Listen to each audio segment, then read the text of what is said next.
Mother dog cries for help to save her puppy. Man's reaction will leave you speechless. What happens when a desperate mother dog seeks human help? The shocking twist in this rescue story will leave you in tears. Like, share, and let us know where you're watching from. The cold stung David Brooks's skin as he zipped up his tent in the fading mountain light. 3 months since he'd spoken to another human being. 3 months of solitude in these remote hills, with only his camera for company. Just the way he wanted it. A low whimper cut through the silence. David froze, his hand still on the zipper. There it was again. A soft, desperate sound that made the hair on his neck stand up. He reached for his flashlight, sweeping the beam across the clearing around his campsite. 2 reflective eyes caught the light at the edge of the trees, wild, urgent, and fixed directly on him. "Get out of here," he muttered, waving his hand dismissively. He wasn't in the mood for company, even the 4-legged kind. The mountains were supposed to be his escape, his refuge from a world he no longer wanted any part of. The last thing he needed was some stray animal seeking handouts. But as the creature stepped into the clearing, David's irritation gave way to concern. It was a dog, a large female with the distinct markings of a German Shepherd mix and the ice-blue eyes of a husky. Her fur was matted with dirt and what looked disturbingly like dried blood. One front paw was held slightly off the ground, and her sides heaved with each labored breath. This wasn't just a stray. Something was wrong. "Easy there," David said, his voice softer now. He crouched down, extending his hand cautiously. The dog approached him with a strange urgency, not the wariness he'd expect from a feral animal. She pressed her nose into his palm, then immediately pulled back, whining louder. She took 3 steps toward the tree line, then turned back to look at him, her eyes reflecting something that sent a chill through his body. Desperation. Pure, raw desperation. "I'm not following you," David said firmly, as if the animal could understand him. "Whatever's out there, it's not my problem." The dog circled back, her movements becoming more frantic. She tugged at his sleeve with surprising gentleness, careful not to tear the fabric with her teeth. The moment he pulled away, she repeated the motion, more insistent this time. Thunder rumbled in the distance. A storm was moving in, the air heavy with the promise of rain. All the more reason to stay put. All the more reason to ignore whatever drama this animal was trying to drag him into. "Look, I can't help you," he said, turning back toward his tent. "I'm done helping. I'm done with all of it." The images flashed unbidden in his mind. The aftermath of the avalanche, his camera capturing the devastation, the faces of the families when they realized their loved ones wouldn't be coming home, the accusations that followed, the media frenzy, the whispers that he'd been more concerned with getting the perfect shot than alerting authorities in time. They were wrong, but it didn't matter. Nothing he could say would bring those people back. So, he'd retreated here, to this remote corner of the wilderness, where his camera captured only birds and sunsets, where he didn't have to face another human being or their pain. The dog let out a sound that wasn't quite a bark, something between a howl and a cry. She lunged forward, grabbing his pant leg this time, tugging with unmistakable intent. "Jesus, what is wrong with you?" David snapped, pulling free. That's when he saw it, the fresh blood on her paws, smeared across the forest floor. Not old wounds. She was bleeding now, leaving crimson prints in the dirt as she paced. Against his better judgment, David grabbed his emergency pack and flashlight. "Fine," he muttered. "Show me what's so damn important." The dog didn't hesitate. The moment she realized he was following, she took off into the trees, glancing back every few seconds to ensure he was still behind her.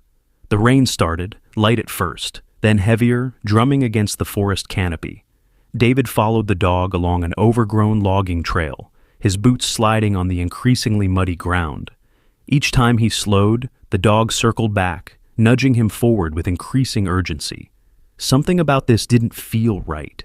This wasn't normal animal behavior. She wasn't just lost or hungry. She was leading him somewhere specific. The trail curved sharply downhill, toward a ravine that cut through the mountain.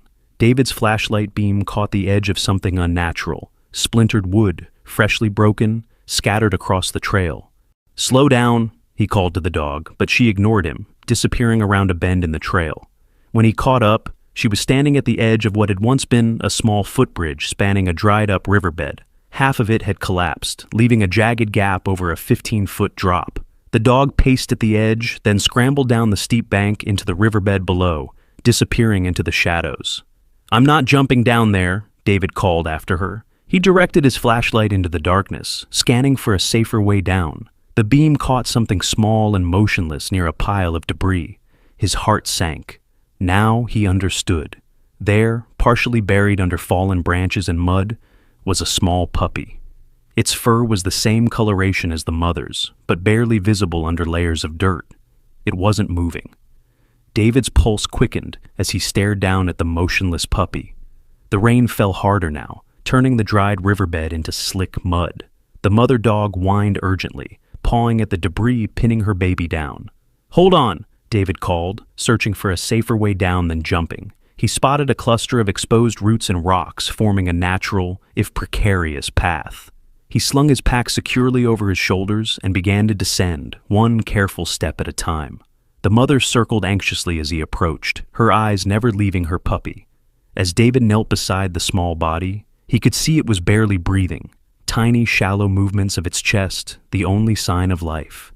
"It's okay," he murmured, though he wasn't sure if he was reassuring the mother or himself. "Let me help." The puppy couldn't have been more than a few weeks old. Its eyes weren't even fully open yet. David gently removed the branches and debris, revealing a small gash on the pup's hind leg. Not life-threatening, but concerning for something so young and fragile. "How did you even get down here?" he asked softly. As if in answer, the mother dog moved to a section of the collapsed riverbank and pawed at the dirt. David directed his flashlight toward the spot and noticed what looked like a small den carved into the side of the bank, a makeshift home. "You were living here," he realized. "The storm must have caused the collapse." The puppy let out a tiny whimper as David lifted it, cradling it against his chest. Its body was cold, dangerously cold. Hypothermia was setting in. He unzipped his jacket and tucked the tiny creature inside, against his body heat. "We need to get somewhere dry," he told the mother. "My camp isn't far." He took a step toward the bank, ready to climb back up, when a strange sensation stopped him. The ground beneath his feet felt wrong, hollow somehow. Each step made a subtle, echoing sound that seemed out of place. The mother dog sensed it too. She backed away, ears flat against her head. "What is it, girl?" David asked, freezing in place. The answer came with terrifying swiftness. A deep, ominous crack split the air. The ground beneath David's feet shifted, just an inch at first, then more dramatically. Wet soil crumbled away, revealing a dark void beneath. "No, no, no!" David lunged for solid ground, but it was too late. The earth gave way beneath him. He clutched the puppy tight against his chest as he fell, plummeting into darkness. His body slammed against something hard, dirt and rocks cascading around him. Pain exploded through his shoulder and left leg. For several seconds he couldn't breathe, couldn't think. Just pain and darkness and the distant sound of the mother dog's frantic barking from somewhere above. David fumbled for his flashlight, amazed it hadn't broken in the fall. The beam revealed a cavernous space beneath the riverbed, some kind of underground cave system. Water dripped from the ceiling where his body had punched through. He took inventory of his injuries, bruised shoulder, twisted ankle, but nothing broken. The puppy miraculously seemed unharmed, still tucked safely inside his jacket. "It's okay," he whispered to the shivering bundle. "We're okay." But they weren't okay. They were trapped at least 15 feet below the surface, in a cave with no obvious exit. Above him, the hole he'd fallen through was far too high to reach, and the sides were too smooth to climb. "Hello?" he called up. "Can you hear me?" The mother's worried face appeared at the opening, her barking more frantic now. "I've got your baby," he called to her. "It's safe, but I need help." The absurdity of the situation struck him then. He was talking to a dog, asking for rescue from an animal. But what choice did he have? There was no cell service this far into the mountains. No one knew where he was. No one was coming to look for him. David carefully set the puppy down on his unzipped pack, creating a makeshift nest. Then he examined the cave more closely. It stretched in two directions, a narrow passage to his left and a wider opening to his right. Neither looked particularly inviting, but staying put wasn't an option. The puppy needed warmth and medical attention. He picked up the pack with the puppy inside and took a tentative step toward the wider passage. That's when his flashlight caught something unnatural nestled in the dirt. a frayed piece of rope, too perfectly cut to be anything but man-made. David bent to examine it. Not just rope, an old leash, half buried and rotting, but unmistakable. And beyond it, something that made his blood run cold. Scratch marks in the stone wall. Deep, desperate gouges that could only have been made by an animal trying to escape. A chill ran through David that had nothing to do with the damp cave. He traced his fingers over the scratch marks, feeling the desperation embedded in each groove. These weren't random.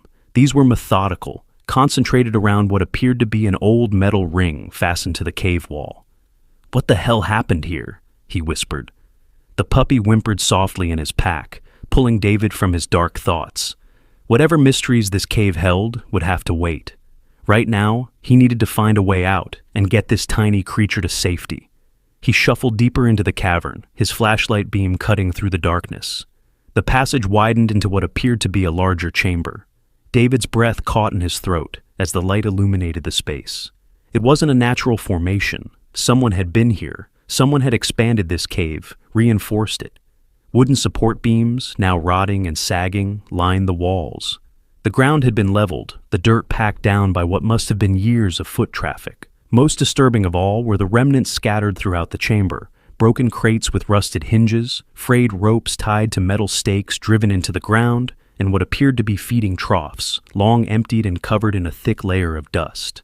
David's mind raced to make sense of it. This wasn't just a cave. It was a holding area, for animals, for dogs. "My God," he breathed, the realization hitting him with sickening force. This was a breeding operation. Not just any breeding operation, an illegal one. Hidden underground, away from prying eyes and animal welfare inspections. The kind of place where dogs were kept in darkness, forced to produce litter after litter, never seeing sunlight or feeling grass beneath their paws. The mother dog's desperation suddenly made terrible sense. She hadn't just been living in a den by the riverbed. She had escaped from here, and somehow, incredibly, she'd returned to save her puppy that had been left behind. A bone-deep anger rose in David's chest, momentarily overriding his fear. The puppy stirred in his pack, its tiny pink tongue darting out to lick his hand as he checked on it. "You're getting out of here," he promised the tiny creature. "Both of you are." A distant rumbling sound froze him in place. The cave's ceiling shifted slightly, releasing a shower of dirt and small rocks. The storm above was intensifying, and this underground prison was far from stable. David turned, looking for any possible exit. The chamber had 3 additional passages leading from it. One was partially collapsed, clearly impassable. The second was narrow, too narrow for a human to squeeze through, but the third looked promising. Wider, with what appeared to be a slight upward slope. As he approached it, a sound from above made him look up. The mother dog was still at the opening he'd fallen through, but now she was dragging something with her teeth. A long, thick branch. "What are you doing?" David called up. The dog dropped the branch, letting it fall into the cave. It clattered against the ground, far too short to reach the opening, but David suddenly understood her intent. "You're trying to help," he said, amazed. "You're actually trying to help me climb out." It wouldn't work. The branch was barely 6 feet long, and the opening was at least 15 feet up. But the gesture left David speechless. This animal's intelligence was extraordinary. Another rumble shook the cave, more urgent this time. A large chunk of ceiling crashed down just feet from where David stood. "I need to move," he muttered. "This whole place could come down." He gathered up his pack with the puppy and headed for the sloping passage, his flashlight revealing more disturbing signs of the cave's former purpose. Food bags with faded labels, empty water bowls crusted with years of grime, and worst of all, a small pile of bones tucked into a corner, too small to be anything but puppy remains. David swallowed the bile rising in his throat and pressed on. The passage curved upward, giving him hope, but after about 50 feet, it ended abruptly at a crude wooden door. The wood was swollen with moisture, the hinges rusted solid, but the door wasn't locked. With a powerful shove that sent pain lancing through his injured shoulder, David forced it open. Beyond the door lay another chamber, smaller than the first, but clearly serving a different purpose. Metal filing cabinets, toppled and rusted, spilled their contents across the dirt floor. Papers, photographs, what looked like ledgers. This had been an office of sorts, the administrative center of whatever hellish operation had been run here. David's photographer's eye couldn't help but document the scene mentally, cataloging the evidence of human cruelty. A half-collapsed desk held an ancient computer monitor, its screen shattered. Behind it, another door, this one steel with a heavy padlock. The padlock had long since rusted through, crumbling in David's hand as he pulled on it. The door groaned in protest as he pushed it open, revealing a steep set of stairs carved directly into the rock, leading upward. Yes, David breathed, relief flooding through him. An exit. He took the first step, but his injured ankle gave way, sending him crashing against the wall. Pain shot up his leg, and he bit back a cry. The puppy whimpered in response, sensing his distress. "It's okay," he soothed, adjusting the pack more securely. "We're getting out." As he steadied himself, his flashlight beam caught something glinting in the dirt, a small metal tag, half buried. David dug it out, wiping away the grime with his thumb. It was a kennel tag, with a number and a name etched into the metal. Property of Black Mountain Kennels, number 47. The name meant nothing to him, but the tag was relatively new, not decades old like most of the equipment in the cave, which meant another violent tremor shook the cave, more powerful than the last. The stairs shifted beneath his feet, and a deafening crack split the air as one of the support beams gave way. David didn't hesitate. Ignoring the pain in his ankle, he charged up the stairs, taking them two at a time, the precious cargo secured against his chest. Behind him, the chamber began to collapse, decades of secret horrors finally being reclaimed by the earth. The stairs ended at a trap door. David pushed with all his strength, praying it wasn't locked from the outside. It gave way suddenly, spilling him onto wet grass and blessed, glorious open air. Rain lashed David's face as he sprawled on the grass, gulping in the fresh air. The night sky was obscured by storm clouds, but compared to the suffocating darkness of the cave, it felt like stepping into daylight. He lay still for a moment, letting the rain wash away the cave dust and the horror of what he'd discovered. The puppy squirmed against his chest, making tiny sounds of distress. David unzipped his jacket to check on the small creature. It was still breathing, but weakly, its tiny body trembling with cold and shock. "We need to get you warm," he murmured. A familiar bark cut through the storm's noise. David looked up to see the mother dog racing toward them, her relief palpable in every line of her body. She reached the puppy first, frantically licking its face and body, whining softly.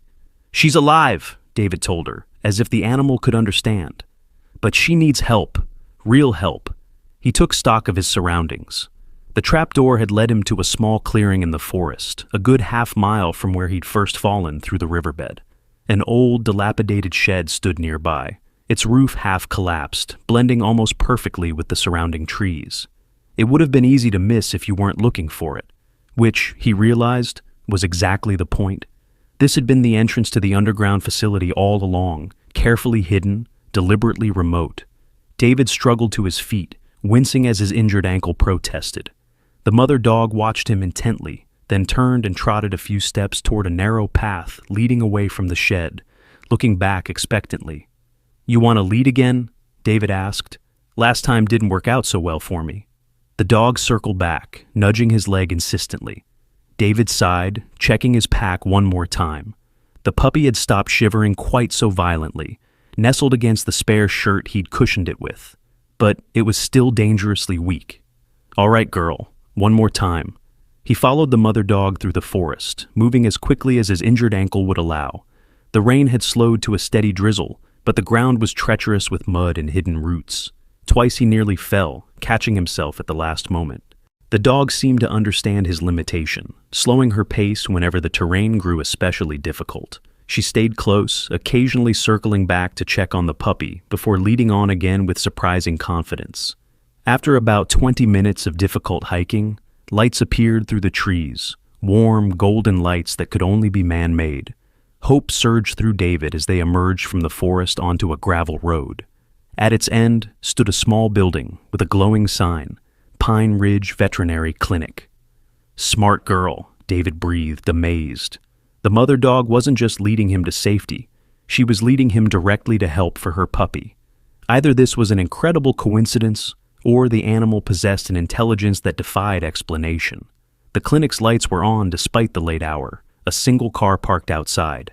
David limped the final 100 yards, the mother dog now racing ahead to scratch frantically at the door. A woman in scrubs appeared, confusion crossing her face as she took in the bizarre scene. A mud-covered man limping toward her clinic in the rain, a frantic dog dancing around his feet. "Please," David called. "I need help." She pushed the door open wider, concern replacing confusion. "Come in, quickly." The warmth of the clinic enveloped David as he stumbled inside, water and mud dripping onto the clean floor. The mother dog rushed in behind him, shaking herself vigorously. "I'm Eva Sinclair," the woman said, guiding him to an examination room. "What happened to you?" "It's not me," David said, carefully opening his pack. "It's this little one." Dr. Sinclair's professional demeanor took over instantly when she saw the puppy. She gently lifted the tiny creature, placing it on the examination table. "How long has it been like this?" she asked, her fingers moving expertly over the puppy's body, checking for injuries. "I don't know exactly. At least an hour, maybe longer." David quickly explained about finding the mother dog, the collapsed riverbed, and the puppy trapped in the debris. He left out the underground facility for now. It sounded too bizarre, too nightmarish to be believed without evidence. Dr. Sinclair worked with practiced efficiency, taking the puppy's temperature, administering fluids, wrapping it in warming blankets. The mother dog watched every move, her body tense but compliant, somehow understanding that this human was helping, not harming. "She's remarkably calm," Dr. Sinclair observed, nodding toward the mother. "Most dogs would be aggressive if a stranger was handling their puppy." "She led me here," David said. "She knew exactly where she was going." Dr. Sinclair glanced up, surprise evident in her expression. "That's unusual." "Everything about her is unusual," David replied, watching as the vet carefully cleaned the gash on the puppy's leg. As Dr. Sinclair worked, she turned the puppy gently, exposing its belly. She paused, frowning slightly. "What is it?" David asked. "This marking here." She pointed to a small, dark patch on the puppy's skin. "It's not natural coloration. It looks like..." "Like what?" "Like a tattoo," she finished, voice tight with disapproval. "A crude one, but definitely man-made." David leaned closer, squinting at the mark. It was small, easily mistaken for a birthmark if you weren't looking carefully. A simple number, 47. The same number that had been on the kennel tag in the cave. "Can I see the mother?" Dr. Sinclair asked suddenly. David nodded, though the request struck him as odd. The vet approached the mother dog, who allowed her to examine her ears with surprising patience. "Just as I thought," Dr. Sinclair said quietly. She pointed to a nearly invisible mark inside the dog's ear. Another tattoo, this one bearing a different number and a small symbol. "What does it mean?" David asked, though he was beginning to suspect the answer. "It's a breeder's mark," she explained, her voice hardening. "Not a legal one. These are the kind used by puppy mills and illegal breeding operations. They track their stock this way." The disgust in her voice was evident as she spoke the word stock. David pulled the metal tag from his pocket, placing it on the examination table. "Like this?" Dr. Sinclair picked it up, her face paling as she read the inscription. "Black Mountain Kennels," she whispered. "My God." "You know them?" She nodded grimly. "They were shut down 5 years ago. One of the worst puppy mill cases in state history. Dozens of dogs were rescued, but the owner disappeared before he could be arrested." She looked at the mother dog with new understanding. She must have been one of the ones they never found. But if they were shut down 5 years ago? David let the implication hang in the air. Dr. Sinclair's face hardened. "Then this puppy shouldn't exist, and that tattoo shouldn't be fresh." She gently stroked the mother dog's head. "She didn't just escape from somewhere years ago. This is recent." A cold feeling settled in David's stomach. "The underground facility I found, it wasn't abandoned, not completely." "Underground facility?" Dr. Sinclair's eyes widened. David described what he'd discovered in the cave, the crates, the restraints, the makeshift office. As he spoke, Dr. Sinclair's expression grew increasingly troubled. "The authorities claimed they'd found all of Black Mountain's locations," she said, "but there were always rumors about a hidden breeding site for their most valuable dogs." She looked at the mother. "Shepherd Husky mixes are desirable. They sell for thousands. Blue eyes make them even more valuable. The puppy on the table stirred, making a tiny squeaking sound. Its eyes fluttered open, revealing the same striking blue as its mother's. "Is she going to be okay?" David asked. Dr. Sinclair nodded. "She's dehydrated and hypothermic, but I don't see any life-threatening injuries. With proper care, she should recover." She paused, studying David more carefully. "You're not looking so great yourself. Let me check that ankle while the warming fluids do their work." David hadn't even noticed how badly he was limping until she mentioned it. He sank gratefully into a chair, extending his leg as the vet quickly examined his swollen ankle. "Bad sprain, but not broken," she concluded. "You're lucky. That fall could have killed you." "The mother saved both of us," David said quietly. "She knew exactly what she was doing." While Dr. Sinclair wrapped his ankle, David's thoughts returned to the cave and the kennel tag. If Black Mountain Kennels was shut down years ago, who's running the operation now? "That's what troubles me," Dr. Sinclair replied. "The owner, James Mercer, vanished with much of their documentation and breeding records. The authorities suspected he had partners, but could never prove it." She finished bandaging David's ankle and sat back. "Some of the rescued dogs were adopted locally. I treated a few of them. The trauma they suffered—" She shook her head, unable to finish the thought. The mother dog had settled on the floor beside the examination table, her eyes never leaving her puppy. There was an intelligence in those eyes that continued to amaze David, an awareness that went beyond normal animal instinct. "I should call the sheriff," Dr. Sinclair said, reaching for her phone. "If there's an active illegal breeding operation out there, they need to know." David nodded, though something made him uneasy. "Do you have any old records about Black Mountain? Anything that might help us understand what we're dealing with?" "I might have some files from the dogs I treated," she replied. "Let me look." While Dr. Sinclair disappeared into her office, David carefully approached the mother dog. She watched him warily, but didn't move away. Slowly, he extended his hand, palm up. After a moment's hesitation, she pressed her nose into it. "Thank you," he whispered. The simple words seemed inadequate for what this animal had done. Her determination to save her puppy, her trust in him, despite every reason to fear humans, her extraordinary intelligence in leading him to help. Dr. Sinclair returned with a manila folder and a troubled expression.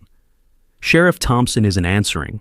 I left a message, but—" She hesitated. "He's usually very responsive." "Maybe he's busy with the storm," David suggested. "Maybe." She didn't sound convinced. "Here are the records I could find." David leafed through the folder. Most of it was standard veterinary documentation. Vaccination records, treatment notes, photos of injuries.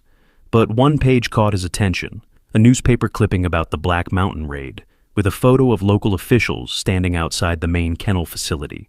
He pointed to a figure standing slightly apart from the others. A tall man with a sheriff's badge. "Is that Thompson?" Dr. Sinclair nodded. "He was deputy then, got promoted about 3 years ago." David frowned, studying the photo more carefully. The deputy wasn't looking at the cameras like the others. He was staring off to the side, his expression troubled. Something about his posture suggested discomfort, as if he didn't want to be in the picture. "What do you know about him?" David asked. "Not much personally. He's efficient, well-liked. Moved here from somewhere back east about 8 years ago." She paused. "Why?" Before David could answer, his phone vibrated in his pocket. He had almost forgotten he had it. Out in the remote campsite, it had been useless without signal, but here in the clinic, it had reconnected to the network. A flood of delayed notifications lit up the screen. Most were meaningless, weather alerts, junk emails. But one text message from 3 hours ago made his blood run cold. Unknown number, stay away from the woods behind Riverside Trail. They're watching. "What is it?" Dr. Sinclair asked, noticing his expression. David showed her the message. "I don't recognize the number." "That's odd," she murmured. "Very odd." The puppy on the table let out a stronger cry, drawing their attention. Its color looked better, and it was moving more vigorously. "Good signs," Dr. Sinclair said, examining the tiny creature again. "Her body temperature is normalizing." As she spoke, the lights in the clinic flickered once, twice, then went out completely. The sudden darkness was absolute. "Power outage from the storm," Dr. Sinclair said calmly. "The generator should kick in." But seconds passed, and no generator hummed to life. Instead, David heard something that sent ice through his veins, the crunch of tires on gravel outside. The mother dog rose to her feet, a low growl building in her throat. Her eyes fixed on the clinic door, ears flattened against her skull. "Are you expecting anyone?" David whispered. "No," Dr. Sinclair replied, her voice tight. "No one comes this late." The beam of a flashlight swept across the front windows. Not one light, but several, moving with purpose. "Get the puppy," David said urgently. "Is there a back way out?"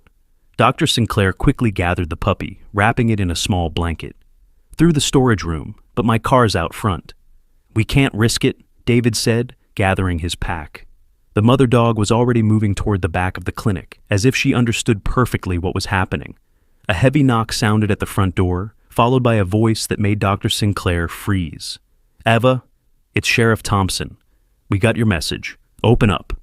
Dr. Sinclair's eyes met David's in the darkness, a silent question passing between them. The mother dog's growl deepened, her body rigid with tension. "Something's not right," David whispered, barely audible. "Why would he bring multiple people, and why cut the power first?" Another knock, harder this time. "Dr. Sinclair, are you in there? We need to talk about your call." Dr. Sinclair hesitated, then made her decision. "This way," she mouthed, gesturing toward the back. They moved silently through the darkened clinic, the mother dog leading the way as if she could see perfectly in the blackness. David's injured ankle throbbed with each step, but adrenaline dulled the pain. The storage room was cramped, filled with medical supplies and stacked bags of dog food. A single window, small but unbarred, offered their only escape route. "It's too high," Dr. Sinclair whispered, cradling the puppy against her chest. David was already dragging a heavy metal shelf beneath the window. "I'll boost you up." The sound of breaking glass came from the front of the clinic. They were forcing their way in. "Hurry," David urged, cupping his hands to give Dr. Sinclair a foothold. She hesitated. "What about you?" "I'll be right behind you. The puppy is the priority." The mother dog paced anxiously, watching the door. With careful movements, Dr. Sinclair transferred the bundled puppy to a pocket inside her jacket, then stepped into David's hands. He lifted her with a stifled groan, his injured shoulder screaming in protest. She grabbed the window ledge, pushed it open, and hauled herself through. "Your turn," she whispered down. David turned to the mother dog. "Come on, girl, you first." But the dog ignored him, positioning herself between David and the storage room door, her stance unmistakable. She was prepared to defend. "No, don't." The door burst open. A flashlight beam blinded David momentarily. In the harsh light, he could make out two figures, one in a sheriff's uniform, the other a large man in civilian clothes. "Well now," said Sheriff Thompson, his voice unnervingly calm. "What do we have here?" The mother dog launched herself forward with a ferocious snarl. The civilian cursed, stumbling backward, but Thompson was ready. He swung something heavy, a baton or flashlight, catching the dog on the side of her head with a sickening thud. She crumpled, making a sound that tore through David's heart. "No!" he shouted, lurching forward. Thompson's flashlight found David's face. "You're that photographer," he said, recognition in his voice. "The one from the avalanche incident." David froze. How did he know that? "James," Thompson called over his shoulder, "we've got a problem here." The civilian stepped forward, rubbing his arm where the dog had nearly caught him. His face came into the light, middle-aged, with cold eyes, and an expensive watch glinting on his wrist. James Mercer, the supposedly missing owner of Black Mountain Kennels. "What's he doing here?" Mercer demanded. "Doesn't matter," Thompson replied coolly. "Where's Sinclair?" David said nothing, his eyes fixed on the mother dog. She was breathing, but motionless. "The window," the other man said suddenly, noticing the open escape route. "Someone went out." Thompson cursed. "Find her. She has the pup." Mercer disappeared from the room.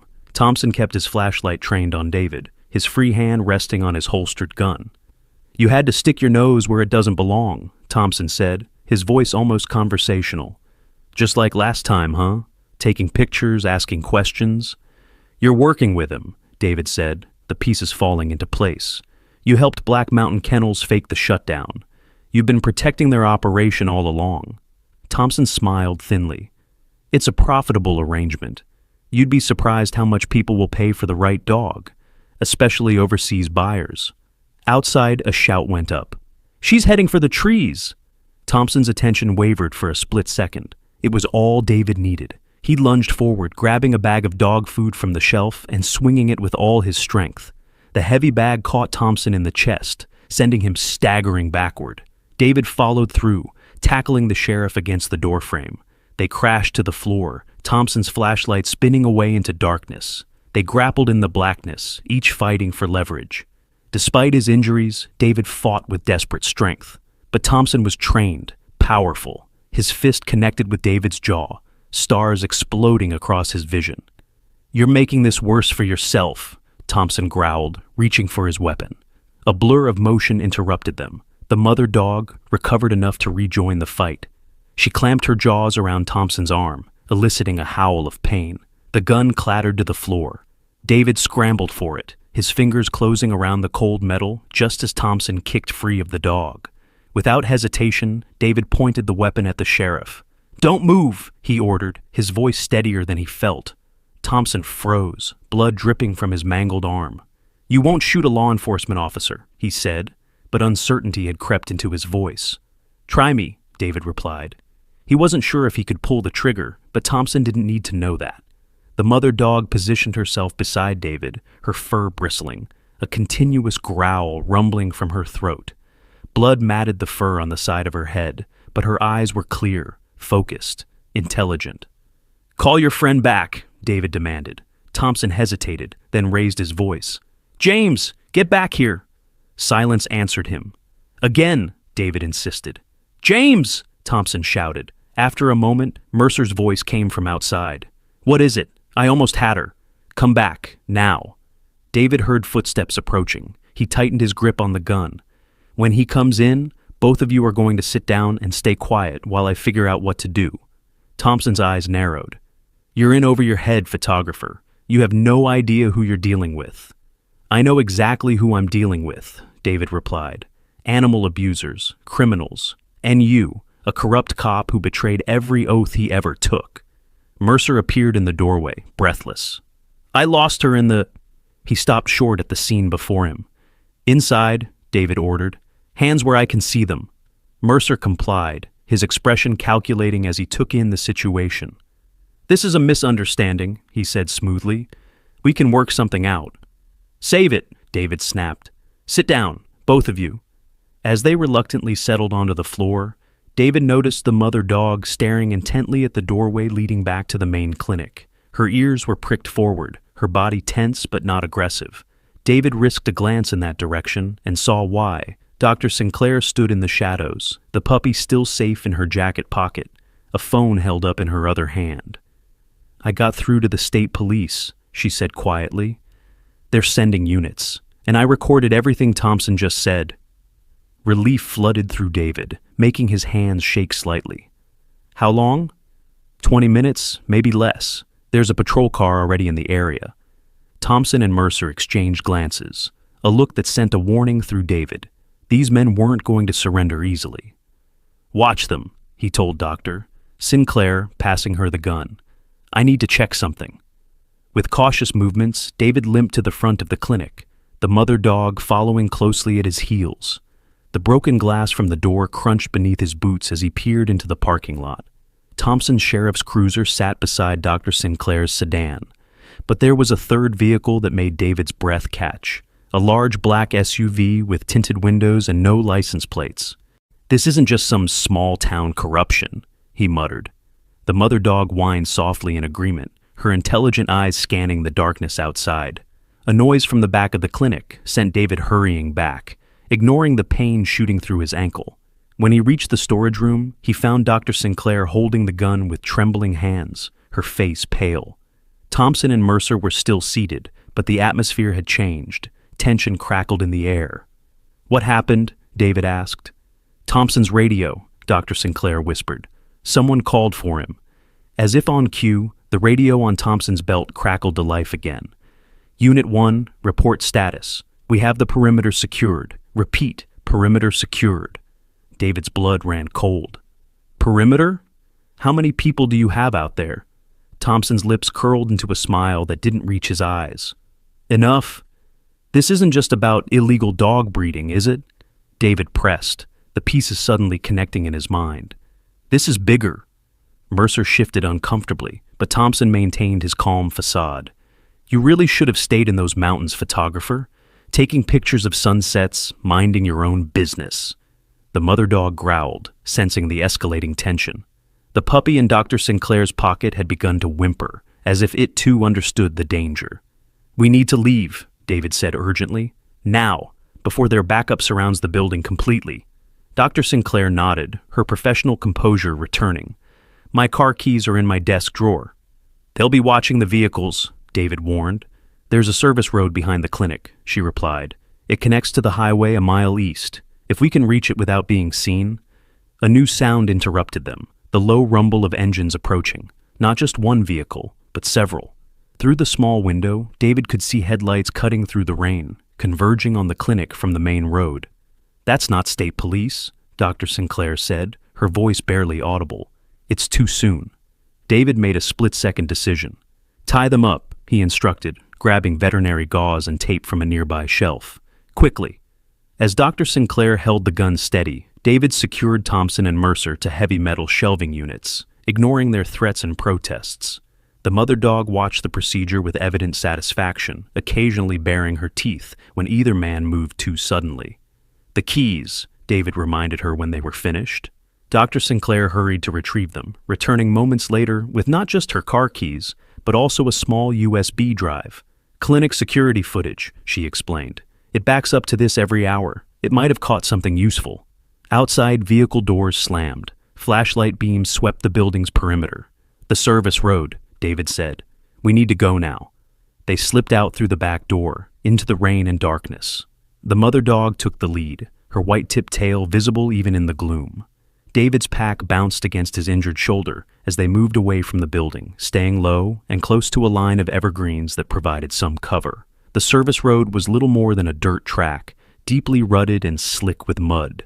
Dr. Sinclair's sedan would struggle, but it was their only option.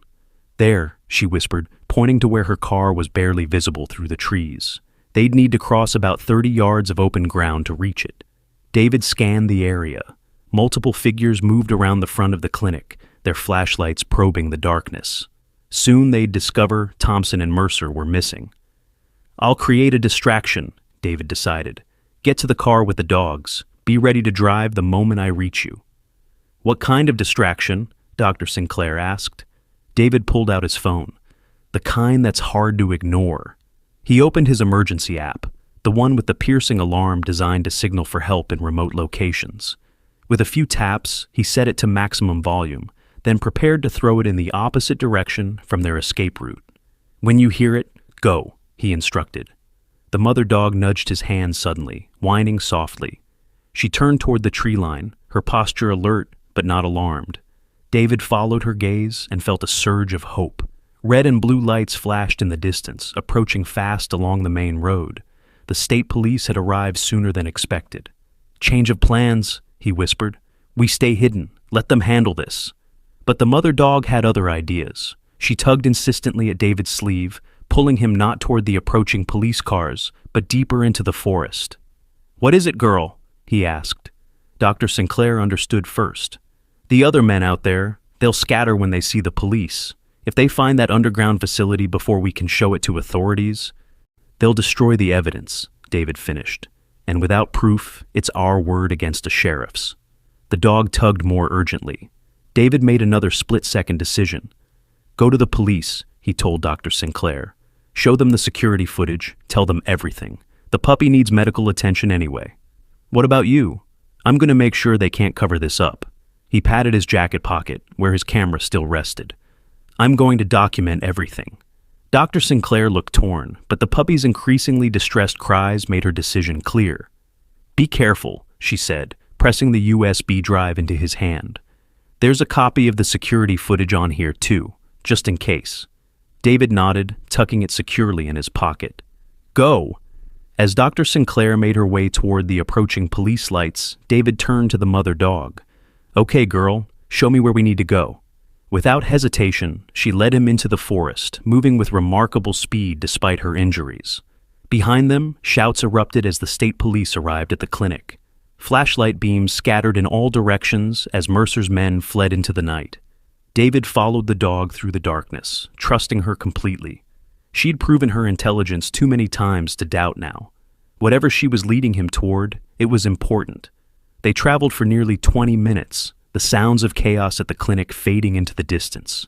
The rain had finally stopped, but the forest floor remained treacherous with mud and hidden roots.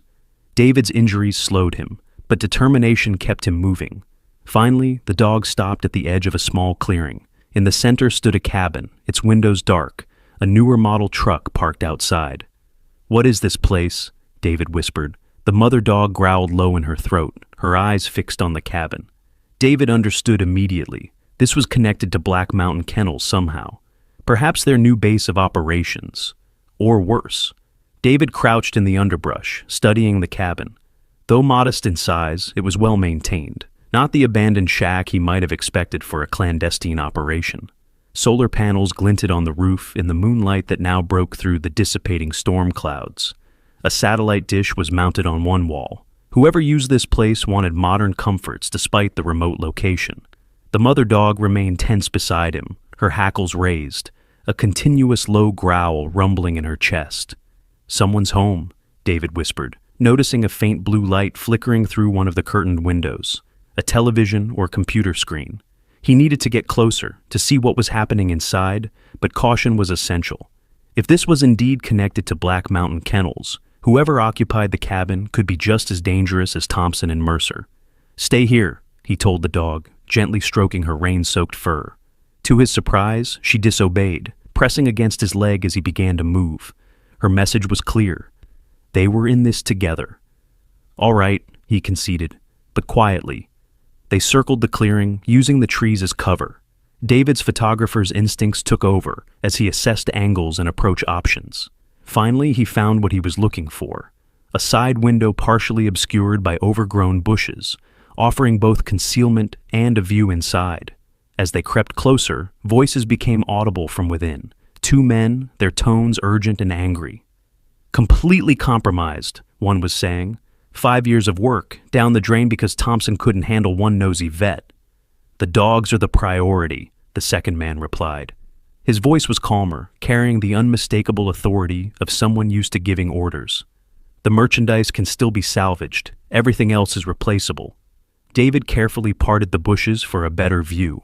Inside, a surprisingly modern interior contrasted with the cabin's rustic exterior. State-of-the-art computers lined one wall. A large map marked with pins covered another. Two men stood in the center of the room, one pacing nervously, the other seated calmly at a desk strewn with papers. The seated man was older, distinguished-looking, with silver hair and an expensive watch that matched the one Mercer had been wearing. Something about his posture, his confidence, suggested he was the real authority, not Mercer, and certainly not Thompson. The mother dog's growl deepened at the sight of him. She recognized this man, and her reaction told David everything he needed to know about how she'd been treated. "Transfer the remaining inventory tonight," the older man instructed. "The Korean buyers are still interested, regardless of the complications. Triple the security at the new facility." David carefully extracted his camera from his jacket, removing the lens cap as silently as possible. He needed evidence, clear, undeniable proof of what was happening. The younger man stopped pacing. "What about the loose ends? The vet, the photographer?" The silver-haired man waved dismissively. "Thompson will handle the local authorities. As for the others..." He opened a drawer in his desk, removing a handgun. "Some problems require a personal touch." David's heart pounded as he snapped multiple photos, the camera thankfully silent in its professional mode. The mother dog pressed against him, trembling with either fear or rage. Perhaps both. The cabin door suddenly burst open and a third man stumbled in, breathless and panicked. "State police at the clinic! Thompson's been arrested!" The atmosphere in the room changed instantly. The silver-haired man rose, his previous calm evaporating. What happened? The vet had evidence, security footage, recordings. And the dogs? They got away with one of the special breeding pairs. "Which pair?" the older man demanded, his voice dangerously soft. The alpha line, the blue-eyed shepherd husky cross. The mother dog flinched at these words, as if she understood she was the subject of their conversation. David placed a reassuring hand on her back, continuing to document everything. "Salvage what you can from the underground facility," the older man ordered. "Destroy the rest. We're implementing the contingency plan." The younger men moved with practiced efficiency, gathering laptops and files, shredding documents, wiping down surfaces. The silver-haired man opened a safe hidden behind a painting, removing stacks of cash and what looked like passports. "Sir," one of the men called, checking his phone. "There's activity at the old entrance. Someone's there." The leader's expression hardened. "Show me." They gathered around a computer showing security camera feeds. David couldn't see the screen from his position, but the men's reactions told him enough. "It's him, the photographer," one said. "And the dog? They must have followed the GPS trackers in the tags." GPS trackers. That explained how the mother dog had found her way back to her puppy after escaping. The realization struck David with force. She hadn't just been leading him to help by instinct or intelligence. She'd been following a signal, returning to the place where her baby was trapped. "They're heading for the control room," the silver-haired man observed. "Perfect. Trigger the secondary collapse sequence. Bury the evidence, and them with it." One of the younger men typed rapidly on a keyboard. "Sequence initiated, 3-minute countdown." David felt sick. They were talking about the cave system. They had it rigged to collapse completely. And someone was there, about to be buried alive. But who? The police? Dr. Sinclair? He desperately needed to warn them, but there was no way to do so without revealing his position. The mother dog made the decision for him. Without warning, she burst from the bushes with a ferocious bark, charging straight for the cabin's front door. "What the hell?" one of the men shouted as the dog's barking echoed through the night. David had no choice but to follow, camera clutched in one hand, his injured body protesting every movement. The element of surprise might be their only advantage. He reached the front door just as the mother dog crashed against it, her powerful body forcing it open. The men inside reacted with shouts of alarm, the silver-haired leader raising his gun. "Stop!" David yelled, holding up his camera. "Everything you've said is recorded. The police are on their way." It was a bluff. His camera could capture images but not audio at this distance. But in the chaos and confusion, the men hesitated. The mother dog didn't. She launched herself at the silver-haired man with single-minded fury, her teeth finding his gun arm. He screamed, the weapon discharging into the ceiling as they crashed to the floor. The other men scrambled for weapons, but David was already moving, swinging his heavy pack at the nearest one. The impact sent the man sprawling into a stack of equipment. "The sequence!" the silver-haired man shouted through his pain. "Complete the sequence!" David spotted the computer with the countdown timer, now reading less than 2 minutes. He lunged for it, but the third man intercepted him, tackling him to the ground. Pain exploded through his injured shoulder as they grappled. The man was younger, stronger, and uninjured. David felt himself losing the fight, his grip on consciousness slipping. A blur of motion saved him. The mother dog, finished with the leader, redirected her attack to David's assailant. Her teeth sank into the man's leg, dragging him off with surprising strength. David scrambled to his feet, staggering to the computer. The countdown showed 1 minute remaining. His fingers flew over the keyboard, searching desperately for a way to stop the sequence. Behind him, chaos reigned. The mother dog fought like a creature possessed, keeping the men at bay through sheer ferocity. But she couldn't hold them forever. The screen offered no obvious way to abort the countdown. In desperation, David grabbed the computer itself, ripping cables from the wall. The screen flickered, but the countdown continued. "You can't stop it," the silver-haired man laughed through bloodied teeth.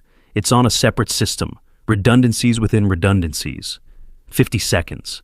David changed tactics. If he couldn't stop the collapse, he needed to warn whoever was in danger. He located a microphone connected to the security system and pressed the transmit button. "This is David Brooks. If anyone can hear me, get out now. The cave is rigged to collapse in 40 seconds. The silver-haired man lunged for David, his face contorted with rage. "You fool! Do you have any idea what you've done?"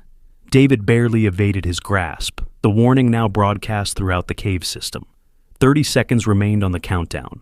The mother dog intercepted the leader again, her jaws clamping around his ankle, but one of the other men managed to grab a chair, swinging it toward her with brutal force. "No!" David shouted, throwing himself between the dog and the incoming blow. The chair caught him across the back, sending him sprawling across the floor. Pain exploded through his already battered body, but he'd succeeded in protecting the dog who had saved him so many times already. 20 seconds. The mother dog dragged herself to David's side, her breathing labored, but her eyes still fierce with determination. Together, they backed toward the door as the three men advanced on them. "You can still walk away from this," the silver-haired man offered, his voice smooth despite the blood streaming from his arm. "We have connections overseas, money. We can make you disappear somewhere comfortable." "Like you did with the other witnesses," David countered, buying time as he searched for an escape route. "How many people have you buried to protect your operation?" The leader's smile turned cold. "Business is business, nothing personal." 10 seconds. A sudden commotion outside drew everyone's attention. Flashlight beams swept across the windows, and a commanding voice called through a megaphone, "This is the state police! We have the building surrounded. Come out with your hands up." The momentary distraction was all David needed. He grabbed a nearby laptop and hurled it at the main power junction box on the wall. Sparks erupted as the cabin plunged into darkness. In the confusion, David and the mother dog bolted for the door, bursting outside into a scene of organized chaos. Police vehicles surrounded the clearing, officers crouched behind them, with weapons drawn. Among them stood Dr. Sinclair, the puppy still secure in her jacket. "Get down!" an officer shouted as David and the dog emerged. They didn't need to be told twice. They dove to the ground just as gunfire erupted from inside the cabin. The police returned fire, the exchange brief but intense. "The cave system!" David shouted to the nearest officer. "It's rigged to collapse. There might be people inside."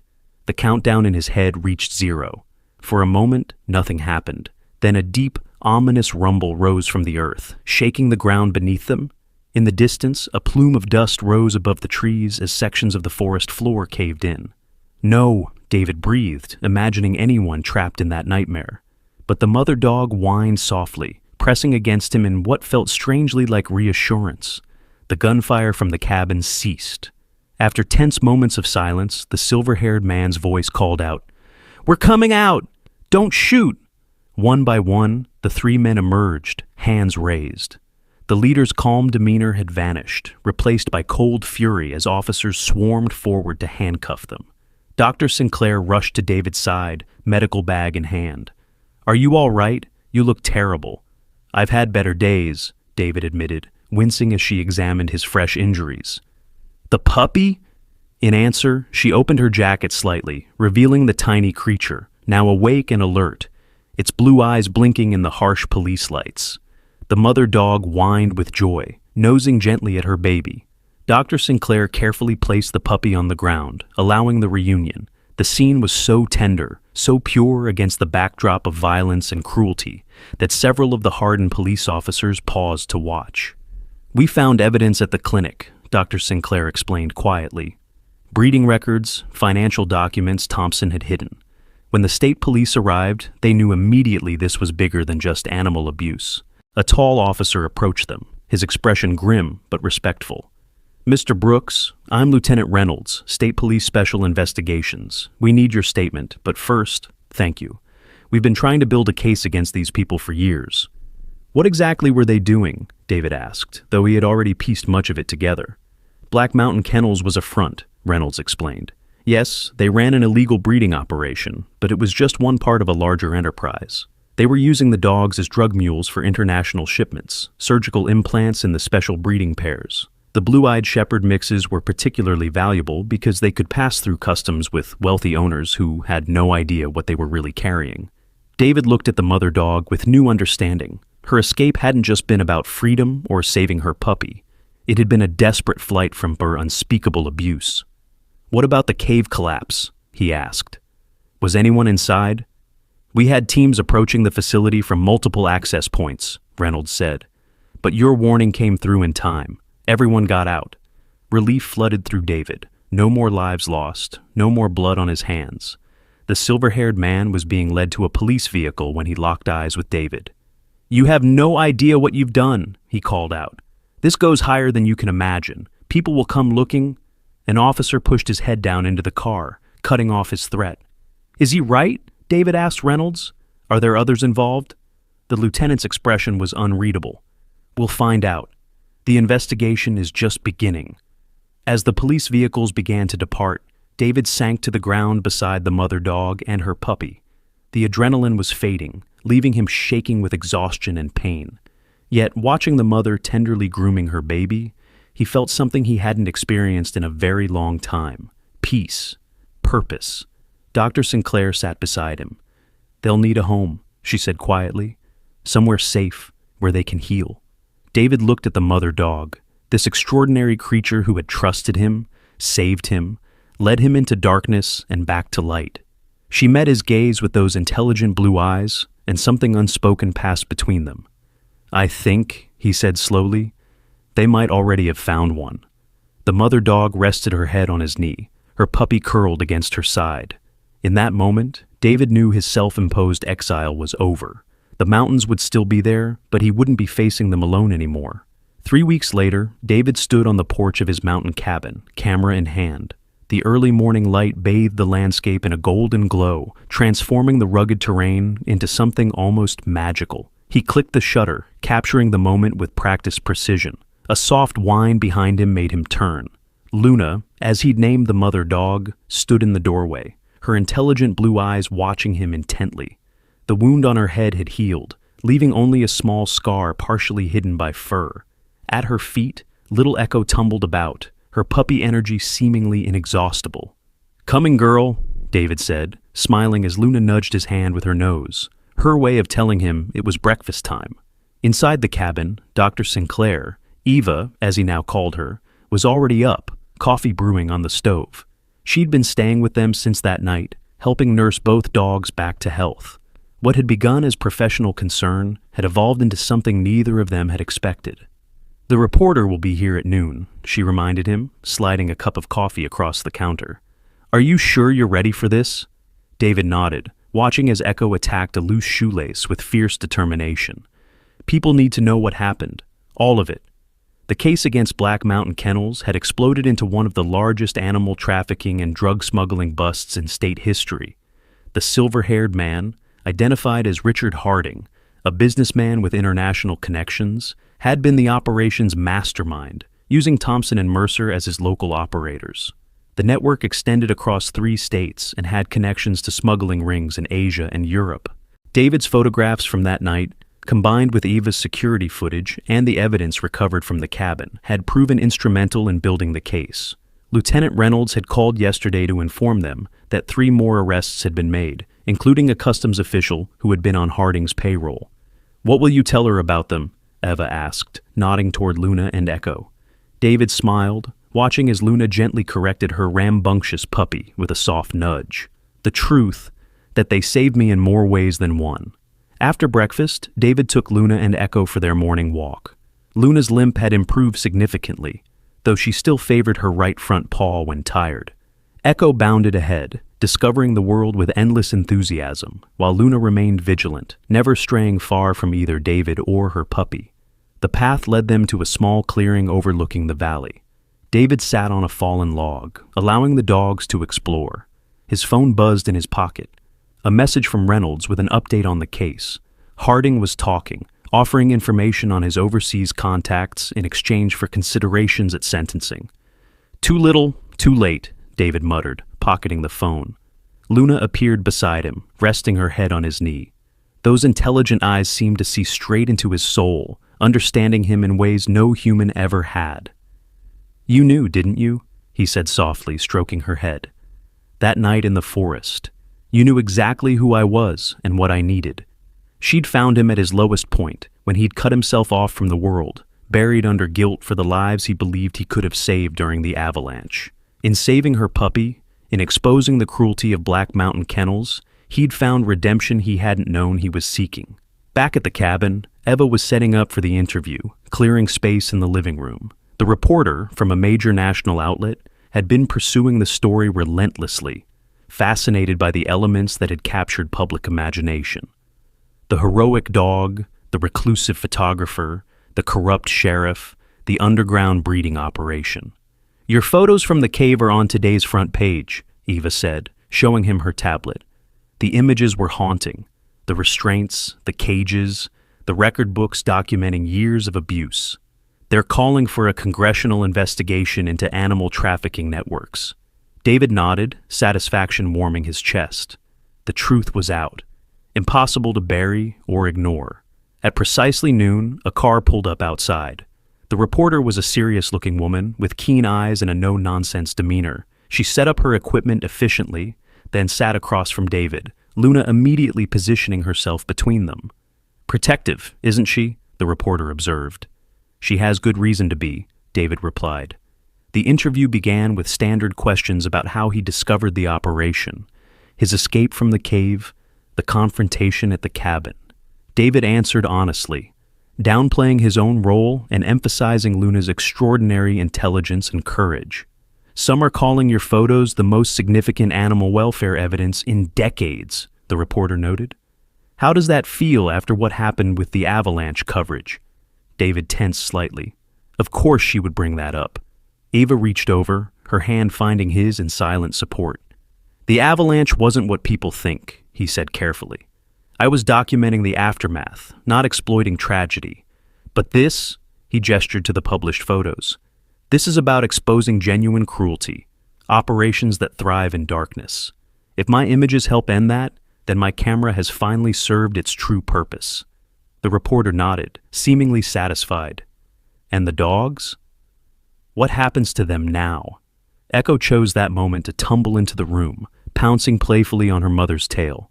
Luna responded with patient tolerance, her eyes never leaving David.